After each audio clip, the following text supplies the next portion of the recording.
Tena marina aloha dia tena efa azo zay hoe nahazo taony ihany zany sekoly masika zany satria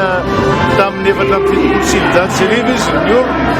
ary dia mbola velona soa tsara hatramin'izao ary azo lazaina hoe ao amin'ny tena heriny ary mbola izany zavatra zany. Ahoana moa ilay hoe nanahoana ny dingana nalalogana atao anatin'izay zavatra izay azo lazaina fa mafimafy ihany satria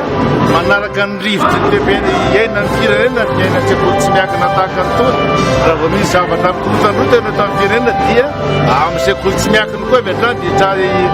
hiarina zany zavatra zany satria ny sekoly tsy miankina moa mazava ho azy fa tsy miankina amin'ny fanjakana zay dia mamelon-teny izy zany ka raha vao sahirana ny ray aman-dreny dia mazava ho azy fa miaraka an'izay koa fahasahiranana iseho kanefa moa noho ny fitahin'Andriamanitra dia mbola mijoro ary azona hoe miroborobo ny sekoly masika hatramin'izao. Misy moa zany hoe primaire secondaire ny université eto amin'ny masika ary nandeha ambaratonga ny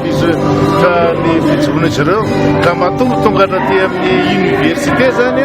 dia ohatrany azo lazaina hoe nandiarako ny tompony izy io fijorotra an'ireo kilasy tany amban'ireo. Ny université dia nisokatra tamin'ny taona 13 dia ny filière misy eo anatin'izay dia ny agro, paramède ary ny communication multimédia. Dia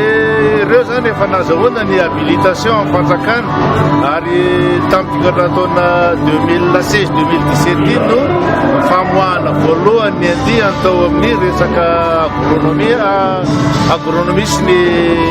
paramède dia efa tamin'ny herinandro ambony zany zay no nandefa ny